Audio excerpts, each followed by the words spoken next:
So, mullet core. I think sometimes we get frustrated because in the back of our minds we think we're not as important as core teachers. So I think the first question I had was just something you guys can say out loud because we're a small class. I can find my PowerPoint. Okay, this is sometimes how I feel after teaching Spanish all day to kids, or after like 6 months of Spanish class. This is an English joke, but the idea is this little girl says, "Flamingo dancer, miss." She's got a flamingo dancing. And then an Eiffel Tower, and there's a tower with an eye on the front. So the idea is after about, I don't know, 6 weeks of teaching Spanish class, it's really frustrating when your students pull this kind of stuff. And you're wondering, all these things I thought they were learning, and so that's kind of the joke there. So that's the idea behind where I came up with this idea for core, that we are a lot more like what core teachers teach. We just have to get the mind, once we get our mind wrapped around that, it actually makes us enjoy teaching. It makes us feel, in my case, it made me feel like what I'm doing is very important. I just had to figure out how to make it important to the kids. And that's where the idea came from. This is also sometimes how I feel after, so we'll just watch this short video quick. This guy cracks me up, and I can't not watch his videos, so we'll watch this little 1-minute video. He's pretty funny. Friends want to know. I don't know what I just did.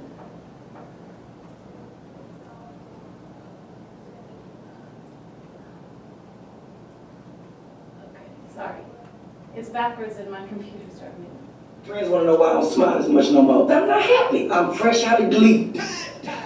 Has it dawned on these people that some of these kids just can't test good? Trying to teach them how to learn. They want me to teach them how to test. I'm bored teaching it. I know the kids are bored and learning it. Teachers are like step kids. It's always on punish. We never get to go outside. Lord, if this is a test, how long is it going to last? Spring break taking too long. Next time somebody comes to my class to observe, I'm going to just stop teaching. Why you stop teaching? I'm waiting on you to teach the class. I stopped caring by 3:30. Which lesson plan you going to turn in? The same one I turned in last week. I'm going to just switch the date. I done developed a cough because I'm sick of what's going on. I'm sick of this STAR test. You know what STAR means? Seeking to annoy and aggravate real teachers. Stupid tests always adding redundant questions. They gonna ask me what I really feel about the professional development speak. Well, when I was awake, all I could think about was how much was y'all paying him to come put us to sleep. Heard he need to do our next professional development. This guy is actually pretty funny, and the funny thing about it is he's a 5th grade teacher. And his kids love him, but he does these little jokes too for teachers. But how many of us get to where we're frustrated like that? And especially if we teach a foreign language where we feel like we don't even have a STAR test. So they just kind of leave us alone. And usually we end up being the call monitors during the STAR test because, they just teach foreign language. And I think what gets to me is that, let's talk about really for a minute what you think. And if you don't want to say it out loud, if you were able to connect to this, you can type your answer. But we're a small class, so you can just blurt it out if you want. But what do you think your definition of core class, or what are some qualities you think, when we say core class, what are the qualities or the ideas that come to you when we say core? Like for me, the first thing I think of is STAR test. I think, will they have a STAR test? But is there anything else that comes to your mind when you think of core class? They're tested. They're getting tested. They're taught since they're little that these are the important classes. Okay, we automatically think, they think that these students are taught that those classes are more important. Yeah, okay. they are mandatory. Yeah, they're mandatory, you have to be in them. Although, how many of you teach in a high school where you wish some of these kids would have taken French? Or, I know the Spanish teachers at Lubbock, I see sometimes are like, you don't have to take this, there's French in there. So sometimes Spanish ends up being a have-to language instead of other classes. But yes, this idea that it's forced on the kids. Well, the interesting thing is sometimes we want to know what core is, but we feel like Chris Pratt before he lost weight. I have no idea how to be a good teacher, and at this point I'm afraid to ask. And the truth is, a core class is something that is made because we decided a long time ago in the history of education that these classes were going to help bring these students to have fruitful adult lives and be able to go to college and be able to be out in the world and to be able to be productive adults that create good things for our society. That's really what core really meant. And if you really think about that, learning a foreign language and learning about cultures is very important to core. Because how else do a lot of people, especially in this world today, that our world is so small with technology, we need to understand other cultures and languages and know how to get around, because you don't have a job. Our son is on a soccer team, and one of the dads was talking to us about his Spanish that he has to get through his job. The job he has, they come in and for 6 months they intensely train them on Spanish, and then he has to go to Honduras or somewhere to do his job. Well, when he was going to college, he didn't think about learning a foreign language for his job. But the world today has caused us, the way we interact with everyone around us as productive adults, we need to know about other cultures because we're not sheltered like we used to be. So if you think about that actual definition of core, we have an important job, okay? And I'm going to give you all some tips and ideas of why maybe they won't come away, our students who only get to take 1, 2, or 3 years of Spanish, being fluent in Spanish, but they will understand culture. They'll be able to be more productive in society. And if you look at it that way, then our job as a teacher is very important. And if we think that our job is very important, do we usually do better at our job? I know when you feel like nobody thinks your job is important, including you, you don't. You're like the guy in the video. I'm just waiting for 3:30. I mean, I'm just taking my lesson plans from last week and just putting a date on them because we're tired, right? So let's get into that. Let's look at some of that stuff. I'm going to go through these 4 sections and that's it. And we won't go through every link I have, and I'll make sure you get the link to this slide so you can have all the little websites.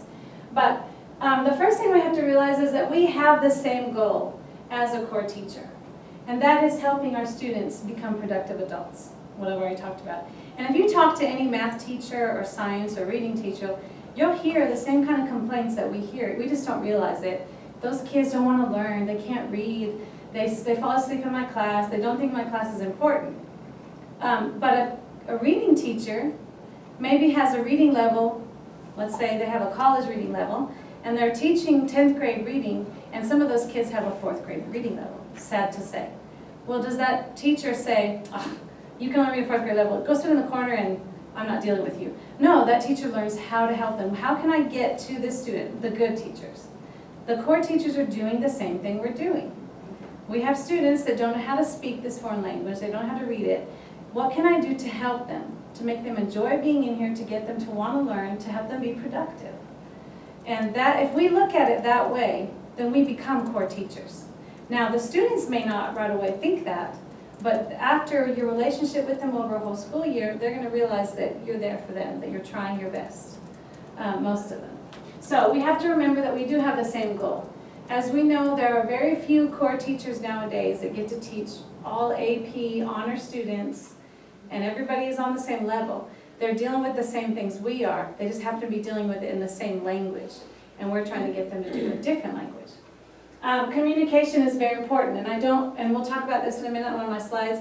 I'm not talking about getting them to communicate in the foreign language. I'm talking about communicating with the students your ideas and your desire to help them culturally.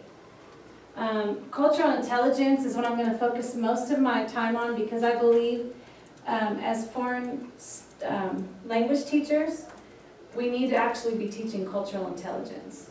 And if we can teach cultural intelligence to these students, and if we can become more culturally intelligent, that's really our rigor and relevance. Core teachers talk about rigor and relevance and how we need to be really rigorous. Our teaching of cultural intelligence is that for us. And then at the end I have a whole link of all these different technology links, and I think it's really cool that the other classes are doing technology because a lot of the stuff they gave us I've been using and I have it, so that'll help. And just to let you know, I think what started all this idea for me a few years ago was I'm blessed to teach at a dual language middle school campus where I get to teach kids who already speak Spanish. For 12 years I taught Spanish to non-Spanish speakers, which was fine, but getting to teach Spanish to kids who already speak Spanish has been a whole new world for me because it's more like a literature class, probably reading and writing and doing poesia and all this kind of stuff. But I get to meet with the ELAR teachers every week for PLC. And it opened up so much more to me to realize how much foreign language teachers are like core teachers in everything we do. We just never knew it because we don't get to meet with them very often. we don't get to interact with them as much as we'd like. And I have been able to interact with them and learn from them. So this idea of cultural intelligence really came out of the concept that that's more important than the actual learning of the language, and I'll show you all that. So,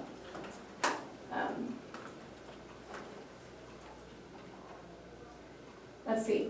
Okay, so we're going to skip this because I just told you about it, but what makes, well, instead of giving you the timer, I was going to give you a little activity, but for time purposes, I'll let you know what the activity is. Usually the way I start my class is I give them 2 minutes and I have them answer a question. And usually the question has something to do with what I'm going to talk about, kind of, I guess you call them, some people call them bell ringers. We call them something different. But you can just say it out loud if you know the answer. But when you were growing up as a student, who was your favorite core teacher and why? If you can think of it. I graduated from high school 20 years ago, so it's hard for me to remember. But I remember 7th grade, we had a science teacher who had a big old snake, the kind that don't bite you. What are those?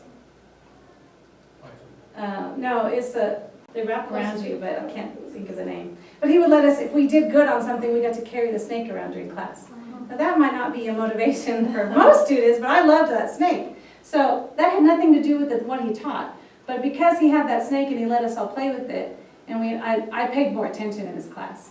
So my idea of a core teacher, when I think about my favorite core teacher, doesn't even have anything to do with what he taught me, which is crazy.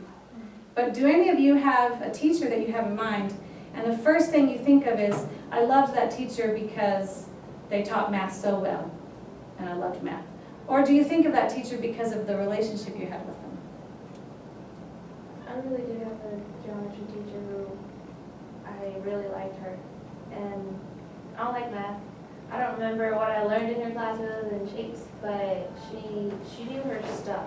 Yeah. She was very organized, and she had high expectations, and I don't know, she was just a really good teacher, really good person. Yes. Is anybody else, you can just raise your hand, feel the same way? You remember having a good teacher, but you don't remember what they taught. You just remember that you liked them because of certain ways they acted. Or I feel like the first point on my first slide, relationship.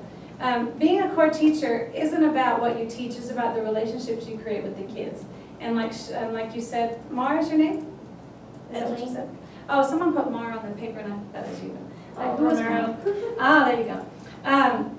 The whole idea of relationship with a student is because you're not going to be their mother, obviously, but they know that you love what you're doing and you're there to push them and get them to try to be honest with them and keep pushing them. You create a relationship with them and you make the environment a place where they want to hang out and be. And that's the cool thing about teaching a foreign language is we can do that more often than a core teacher because we can actually do more games and get the kids more involved. So relationship is very important. Whether they're a core teacher or not, that's what we remember. I don't know if we have time to watch this video, but basically, you've probably seen it before. I've used it in class. The whole idea is that I'm just trying to reinforce this idea of us enjoying what we teach and feeling like what we're doing is actually good for our students. That's going to create us feeling like we're core teachers. And this video just talks about all these famous people who first did awful. Like Michael Jordan is the most famous, and he got kicked off of his basketball team. He got told he was never going to play basketball, and he's Michael Jordan. And there's a few other people on there, Microsoft and some, Abraham Lincoln.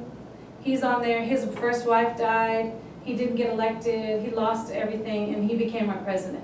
So the whole point is that I use this with the kids is a little different, but the whole point is if we really have something that we believe in, and in this case, that we can change these kids and make them culturally interact with cultures and make them like and enjoy cultures, whether or not they remember the language, we are core teachers. And if we feel that way, then we're going to do better. So that's the idea behind that. Okay, so what's the second point? The second point, besides the fact that we need to start feeling like core teachers, we need to start realizing that we are important, is we need to have constant communication. I really feel like if you are alone on a campus, it's just not a good thing, and I really feel bad. And you've got to figure out ways, how can I communicate with other Spanish teachers, other French teachers, or other foreign language teachers? But here's what you could do.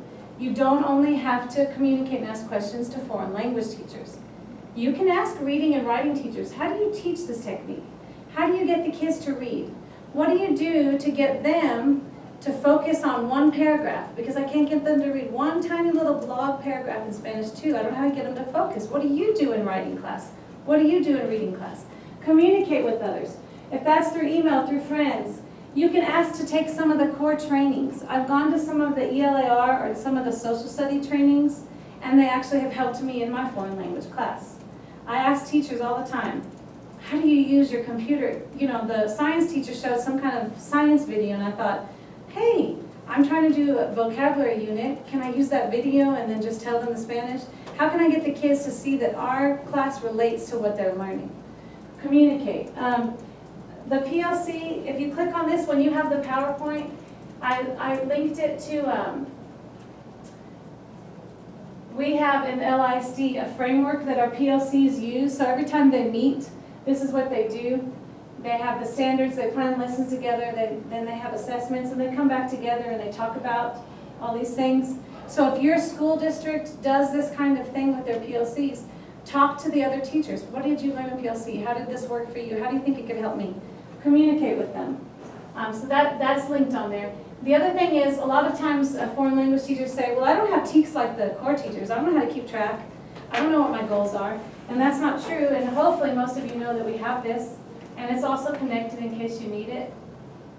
But you know what? I need to go back and fix all these because I think I need to change this so it's shared for all instead of just LISD. So I'll make sure I do that, and as soon as we're over, someone remind me to do that.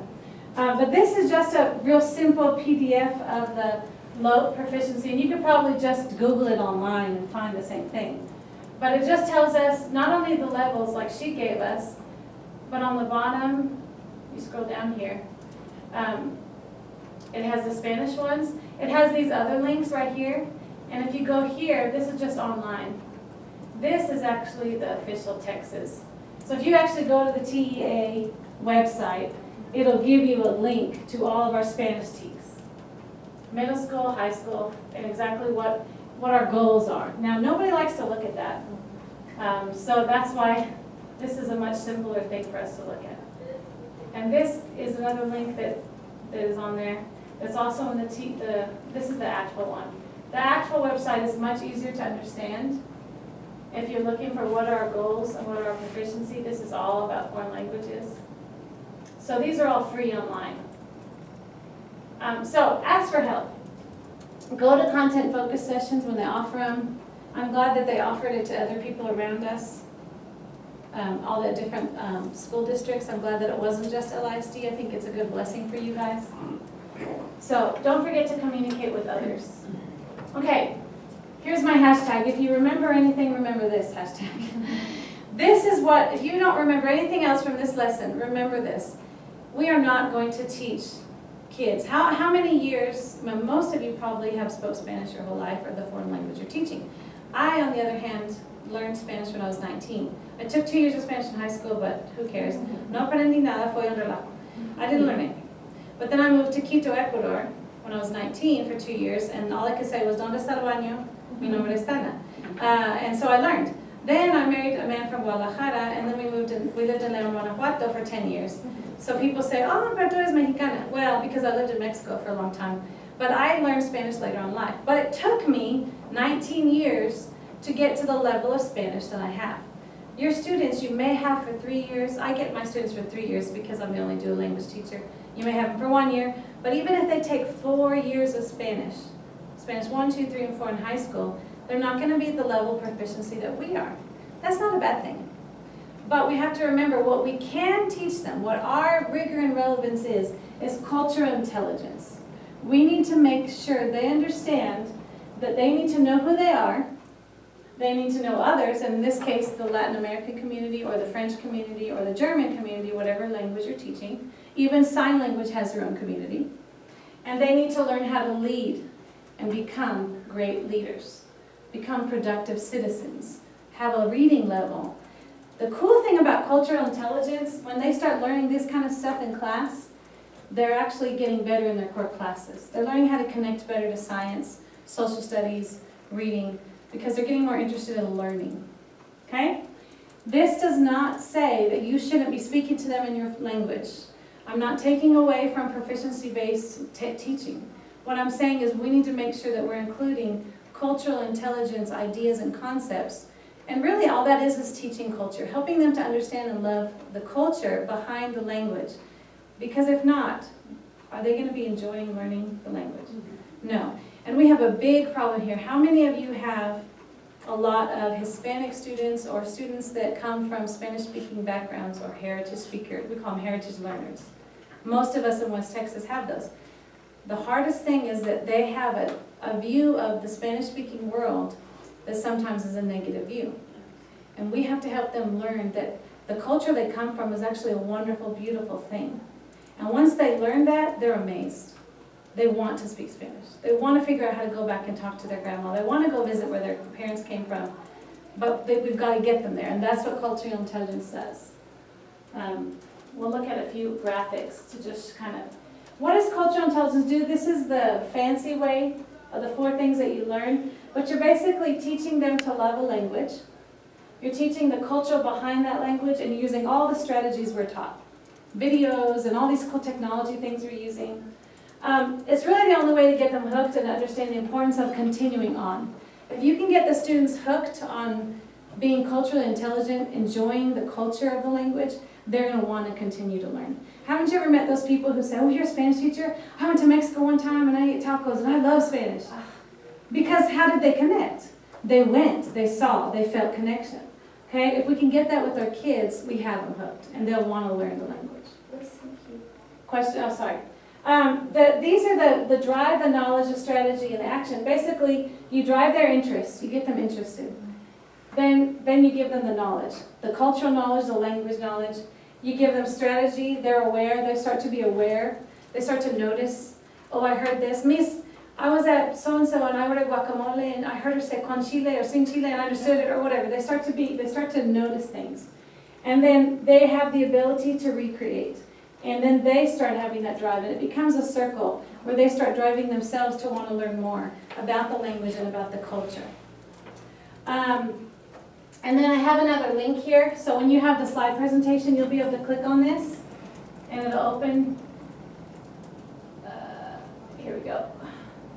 This is just a little, when you have time, it's just a little buzz. Someone made it. But it just says, how culturally intelligent are you? And it asks all these goofy questions, and at the end it'll tell you, oh, you're not very culturally intelligent, you're afraid of your own culture. It's kind of silly, but it just kind of gets you understanding, and you could give that to the students too. But that link is on there. It's not educational, just, you know, it's not made by psychologists. Some kid made it or some college student, but it's just a funny little quiz. So don't quote me on that saying a psychologist made that, because they didn't. Come on, don't freeze. But this is, if we think about, I don't know how many of you know what the core teachers always have to worry about, but one thing they always have to worry about is how do we teach rigor and relevant? How do we make it relevant to the student? How do we make it rigorous and make them learn harder? Cultural intelligence is our rigor and relevance. This is how we get our kids to be pushed, okay? And this is why going, when you can, to listen in on PLCs that reading and writing teachers do and stuff. It really helps you understand the push that they have with rigor and relevance. This is just another way to look at cultural intelligence. It's the same thing as a circle, it just goes in order lining, but it's the same thing. They need to be motivated, then they have to know, learn, then they start sensing the culture around them without noticing, and then their behavior changes, and they start wanting to learn the language. There's another link here. I just tried to stick as many links as I could so when you have the time you could be looking at all of these things. Try to integrate culture as much as you can in the classroom while you're teaching, and do it fun. I mean, just have fun with it. You don't have to teach them grammar 24/7. This was the one she just showed you, and I thought it was cool that we already have this in here. If you're talking about, we do a whole unit in Spanish too about that city in that part of Buenos Aires that has all the colorful Boca. Click it in here. And they can be looking at it. They can come up here and touch the smartphone. Well, look over there. There's a guy with a dog. And look, they have dogs just like our dogs, or whatever it is. But use technology when you can to incorporate more, do cultural things that are fun. Videos, this kind of stuff's cool. And I thought it was neat that she brought that up, the street view, because I had stuck that in there. Where's my mouse? Okay. Okay, so this is another way to get their attention. This is what we were talking about in the other class. Use things that you may think are, this is ridiculous, but let me tell you, teenagers, for some reason, love this stuff. This is a new Netflix show. Mi nombre es Darío Cueto. Y yo he abierto mis puertas a los mejores luchadores del mundo. Esto es un templo. ¡Mi templo! Bienvenidos a Lucha Underground.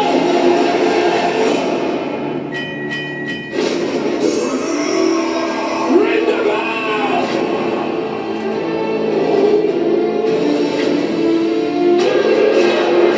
Está en su sangre. Yo le voy a mostrar su gloria. Esta máscara salvó mi vida. ¡Todos me van a respetar! Pierdes la máscara, pierdes todo. Lucha Underground. And believe it or not, even the girls will want to watch that video. I don't know. But the cool thing about that one is it's in English and Spanish on Netflix. But you can find all that kind of stuff. You can find soap operas that are for kids, like Violeta. It's like this Argentine one. It's like Nickelodeon. And even in the Spanish 1 students love watching little experts and they want to find out what's going to happen. And the cool thing about those videos is if you're teaching a level 1 class, whether it's French, German, and you're showing them a little soap opera, you can stop it and explain the culture behind the things they do. We're talking about cultural intelligence. We're not focusing right now on the teaching of the language. I'm just showing you there's ways that they can see the culture and enjoy it better. Once you've got them hooked, then they're going to want to learn what they're saying. This is another way to look at how does our rigor have to do with the actual language. Now I was talking about cultural intelligence. That's where our AP codes come from. This is our AP themes that we try to create from Spanish or any foreign language 1 all the way up until level 4 or 5. This is where they got it from. It's all culturally relevant. So the themes that most foreign language students learn in school are global challenges, science, contemporary life, personal and public, families, and beauty and aesthetics. And that is a very general AP.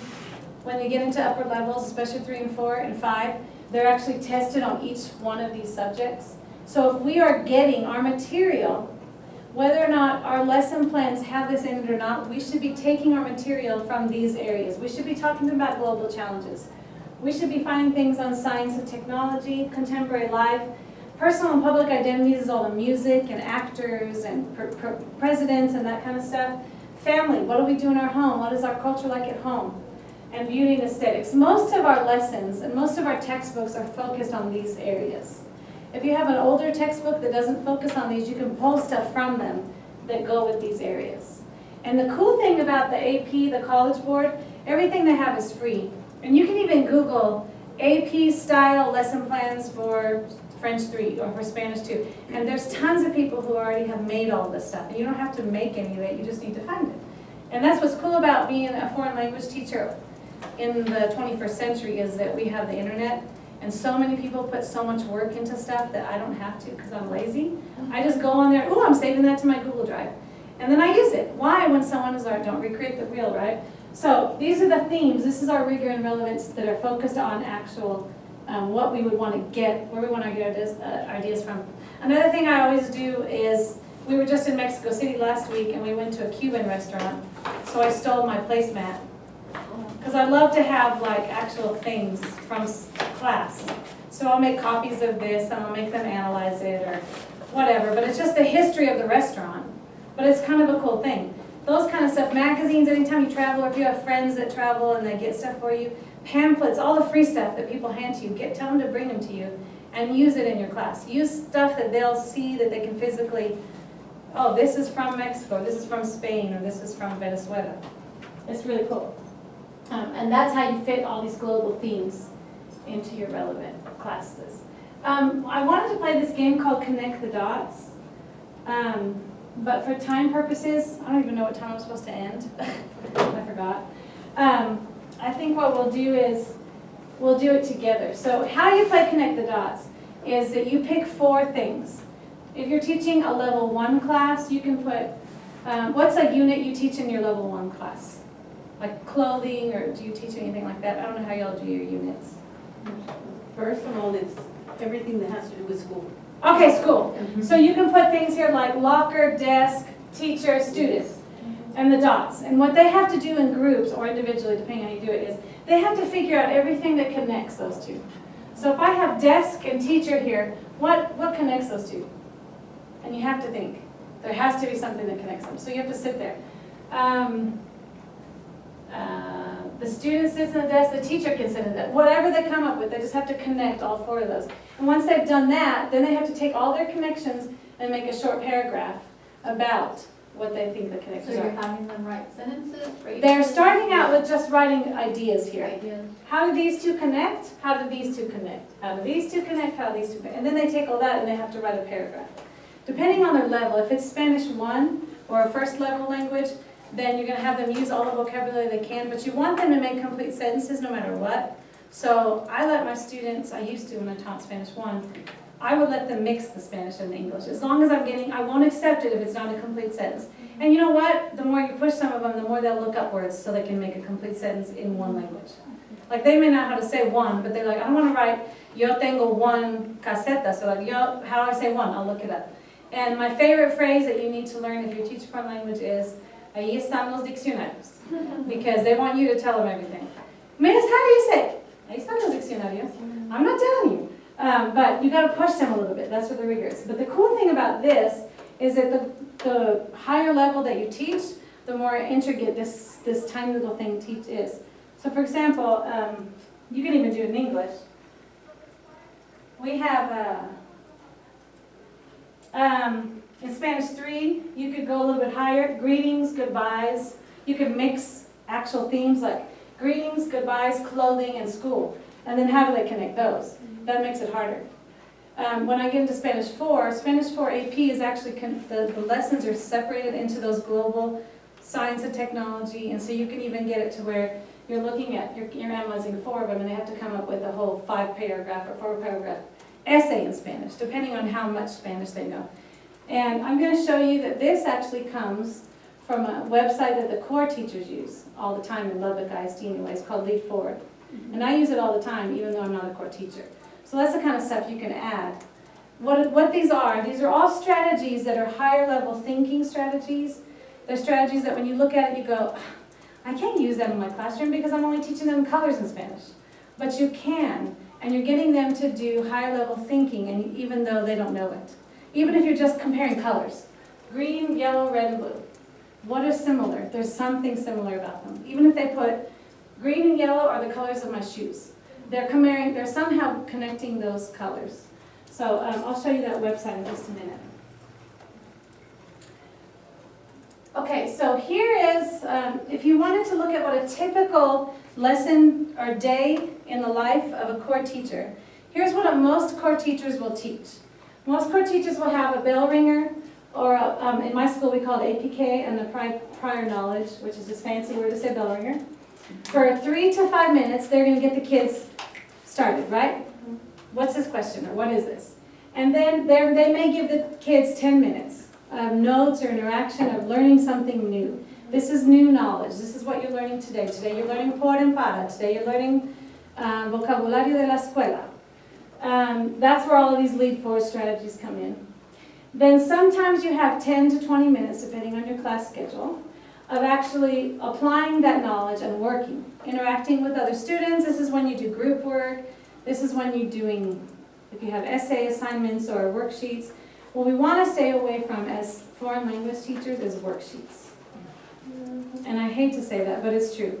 If you can get them to apply their knowledge that they're learning with games, with walking around the room, writing on a board, with singing a song, with telling their partner, anything but writing it on a worksheet, they're going to enjoy your class more. They're going to want to come back again.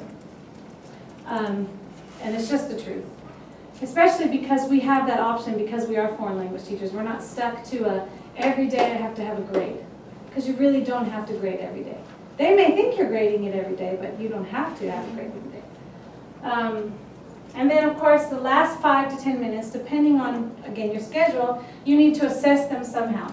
But again, because we teach a foreign language, it doesn't have to be a test. We can have them write on a sticky note and throw it on the board on the way out like the elementary kids do with the little parking lot.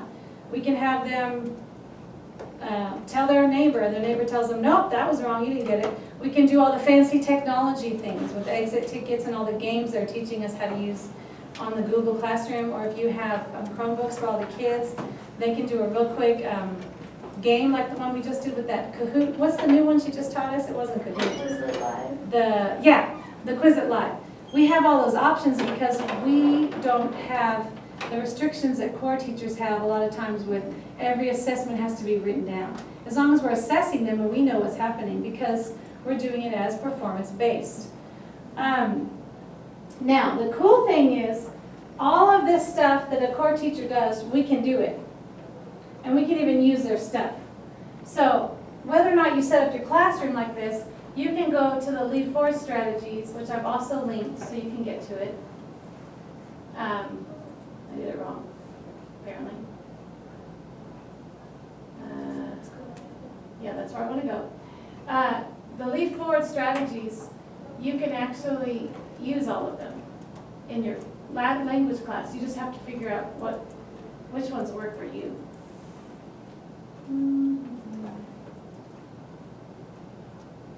Where is it?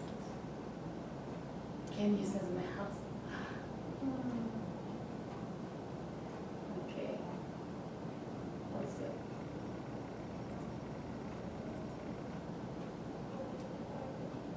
There it is. So you go here, and they have all these strategies that they use. And this is free if you just go to Lead Forward. But it tells you what it's for. So if you want them to move around the room, these are the games and the strategies you play.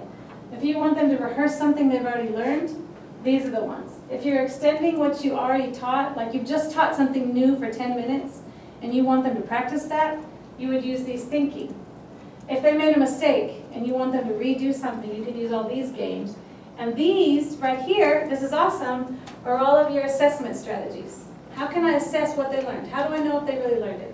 So let's say I just taught about por and para, and I want them to extend that. I want to work on that. Or I just taught them all the vocabulary for clothing. Then I can go here to extended thinking playlist, and we're going to play 9 squares. And it tells me how to play 9 squares, what I need to do, how the game works, and it even gives me a template that I can print. It opens it in a Word document. Oh, and it's also an app. You can download the Lead Forward app, and it does everything but in the app. The reason why I like it on the computer is it downloads this document, and I can already edit it in the computer and print it. The app doesn't let you do that, but the app will let, if you're in a hurry and you want to just do a quick assessment, there's actually a link on the app that has assessments, and you can just do it from your phone if you're in a hurry and you want to assess that they learned something. So this is what the core teachers are using all the time. We can use it. We have to modify it because sometimes we have to put it in the foreign language that we're teaching, but that's what's cool about some of these because they're in a Word document and you can edit them.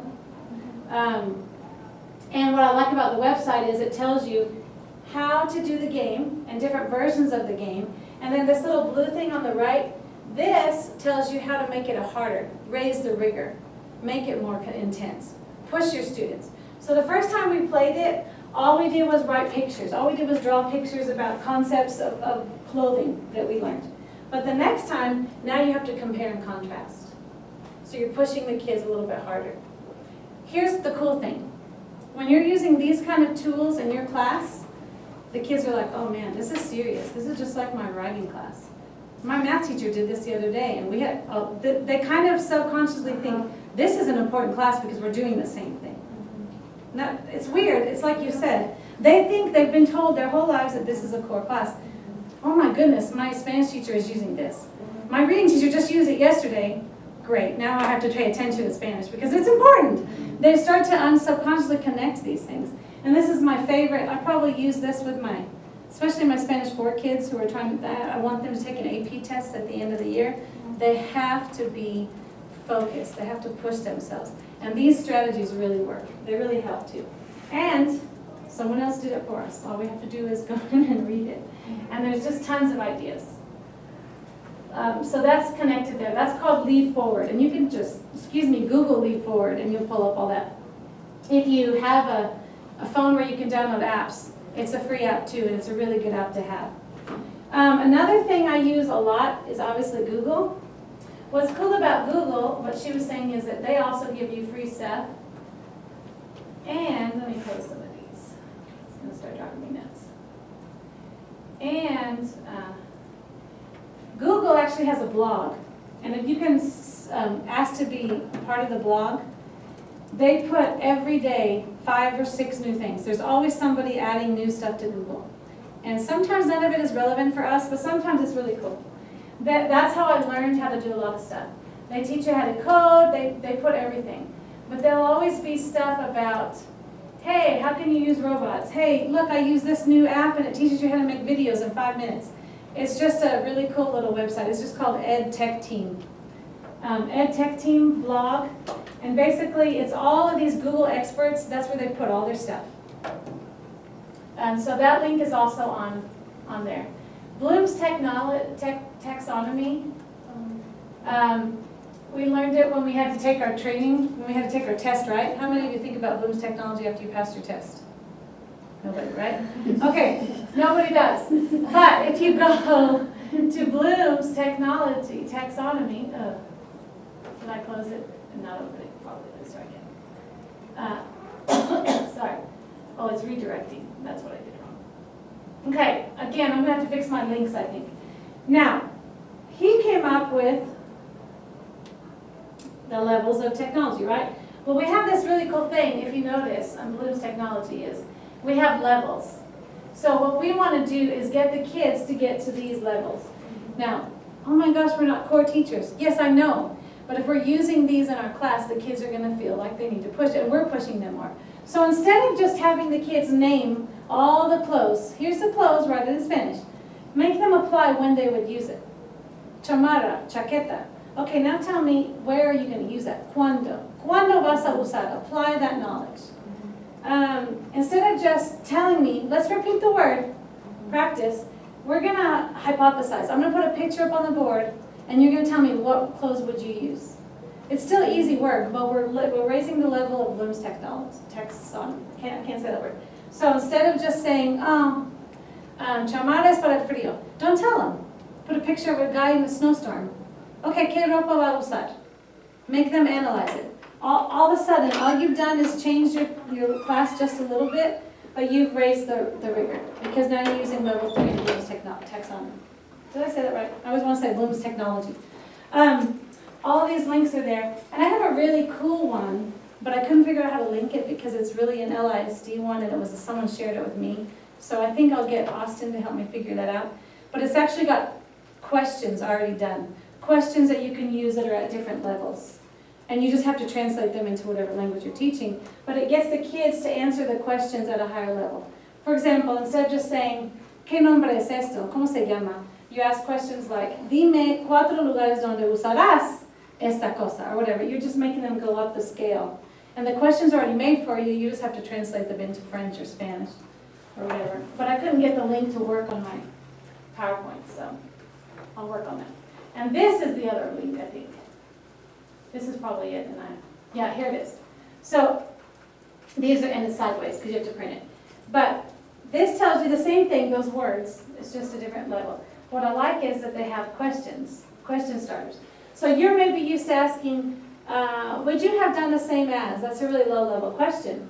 But if you come way over here, select the best. Just because you told them to select something, you move up to level 3 on Bloom's taxonomy. Just because you've changed your question. So I don't use all these questions, obviously, when I'm teaching Spanish. But what's cool is whenever you want to get them thinking or get them moving or talking, if you just move up and ask these type of questions, you're already raising the rigor and making them feel like they've got to pay more attention. So I use this a lot, and I just put the questions into Spanish, depending on what I'm teaching. So that link is on there too. It's just sideways, sorry. So I show all this to show you that this is what a core teacher would do. And maybe we don't have this lesson the same, but we can add all of these things that a core teacher would add and make our kids focus more and help us realize that we are more like a core class. Again, we're still keeping all of our strategies that we're using. We're still doing performance-based. We're still using our language labs. We're still making them listen to music and speak. We're just organizing our classroom in a way that a core teacher would organize their classroom. We're making sure that we get them to focus before we start the video. We help them understand what their goal is to watch the video before we have fun. We don't just jump in with the video and go, oh, that was a fun Spanish video, okay, everyone go home. They didn't get anything out of it. But if we organize our classroom the way a core teacher does, we can still do those fun games and bingo and loteria and the games, but the kids understand where they're going, what their goal is. And we can add these core strategies in there. Moving on. Does anybody know what time I'm supposed to be done? 15 minutes more. 15. We have 15 minutes more? Okay. That'll give me time to fix my PowerPoint. This is the last slide. Be tech savvy. And that's why I think it's cool that the rest of the seminars, the other classes, are all about technology. You know what saves me as a teacher every day, besides my husband who gives me good ideas? Google. Or any technology I find like, oh good, I can do that today. These are all the things that I use to make my classes better. And when I give you this, I'll make sure the links work. But for example, this is my Pinterest for my classroom. So don't judge me when you see it. But this is what I pin. Every time I see something, I pin it. And then I go back and use it. That's where I get my bulletin board. That's where I get my funny jokes I use in classroom, like Rebaño. Anyway, I always put stupid jokes up that kids always think I'm stupid. Or these things, I use these for writing prompts. Like, dime qué animal es, de dónde vino, inventa un cuento sobre este animal, whatever. So I don't make stuff up. I just Google it. I just save it on Pinterest. If I need a poster that's real, I get stuff from here. This is like somebody actually made this already. Some of it you have to buy, but some of it I just screenshot it. Another funny joke. Alimenta las palomas, dijeron. Será divertido, dijeron. Ahora un deporte extremo. I just use stupid stuff, but I don't have to make it up. I just go to Pinterest and I save everything. So use your technology. The blog I already showed you. Other teachers are already working really hard. I don't remember what website this is. Oh, that's the website she gave us. These teachers already spend, I don't know how many hours a day making this website, but just use what they have. Sometimes it costs $5. You just saved yourself 5 hours of stress. And the cool thing about them is they do it all in foreign language for you. So it's already set up in Spanish for you, it's already set up whatever. So use what other teachers have. The PLC framework, I can't remember what this one is. Is everything in charge on that other, It's the one in the middle with the the one you just showed us? Oh, I'm sorry. Is everything what? The one that you just showed us? Yeah, it this is all these are some free? Spanish. Is it per- you have to Some pay of their for stuff it? is free. I've noticed that they put stuff for free for a little bit and then they'll take it off. So anytime you find something free, it's good to download it. But also what a lot of the teachers do at LISD is one teacher will buy it and then she'll just share it with all of us. Because there's no, we downloaded, then everyone gets a copy. So, but yeah, they do different stuff. They also get stuff from YouTube and they just put it all in one place. So if you're looking for a video, like a funny commercial, they have tons of commercials already here. So they're all free because they just took them from YouTube and linked them to their website. That's what I'm saying, they've done the work for us. We just have to take the time to look through their website and find what we want to use.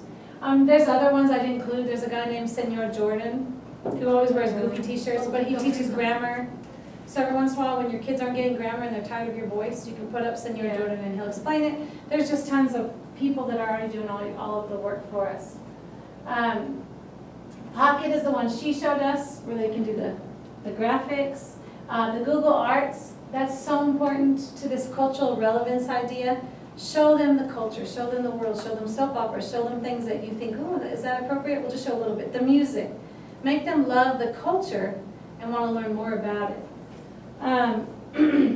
YouTube is a great technique, but you have to be real careful. I always research for YouTube videos when the kids aren't in the classroom because you never know what's going to pull up. But you find a lot of cool stuff on there. You just have to be Also, real when you're careful. looking up characters and Yeah. stuff, do that beforehand. 'Cause You one have to day- do it all before, because if one they time see I it, think, like, one of the workbooks, something in our textbook had Salma Hayek on it. So I Googled, no one knew, some people didn't know who Salma Hayek was. And so I put her name in and, whew, okay. yeah, like if you're teaching about Buenos Aires and you go, oh, there's this one song from Buenos Aires school, don't Google it on YouTube in front of them, because the other songs that pull up on the side, they'll start pointing at those. Yeah, it's bad. It can be bad. Let's see. Web page. A lot of our textbooks, if you have a textbook that's newer, comes with a web page. Use the web pages. A lot of times the teachers don't use them, and they have lots of cool stuff. We're getting at Lubbock ISD new textbooks this year, and I hope it comes through, because the website that goes with it is my favorite thing about the textbook. I don't even care about the textbook, I want that web page. It has so many cool things on it.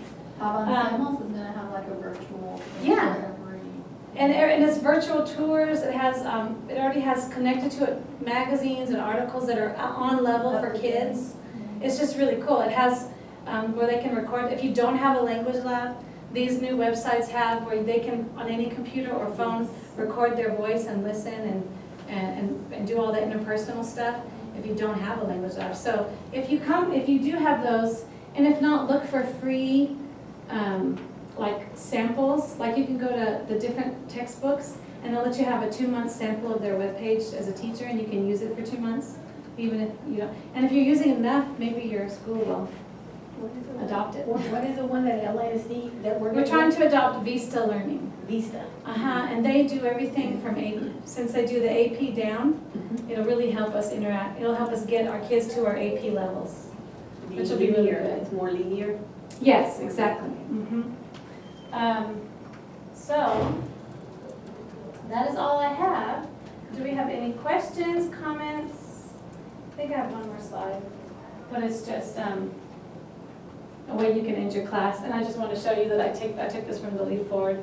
One way I do in my class a lot of times is the kids love the graffiti one. So they have a piece of paper with 3 squares. They draw whatever they think graffiti-wise, what they've learned today. But then they have to look at their partner's paper, and they have to their partner has to draw one conclusion about the graffiti and then make a prediction about the graffiti. I think he's saying he learned por and para. I think that he needs to practice this, or they need to do this. So this is just another way you can end your class using these Lead Forward strategies, even though they're made for core classes. So you could say, draw a picture of what you learned today. You could be more specific. Draw a picture about the inference you made during whatever, but whatever you're doing. So that's just how you could end a class if we had time. But I'd rather leave it to you guys if you had any questions, or make sure I have time to make sure the web page works for you guys. Did I go over anything too fast? Did I make you confused? Again, if you don't remember anything, this is what I want you to remember, if nothing else. Okay? If you remember anything, remember this. Make the kids culturally intelligent. Help them love and learn to love the culture. Then they're going to want to continue to learn that language. Then they're going to be an advocate for that language in the future when they try to cut out our language classes from all of our schools. Because they're going to know how important it is. So, that's it. That's all I've got. Thank you very much. Thank you.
that is it.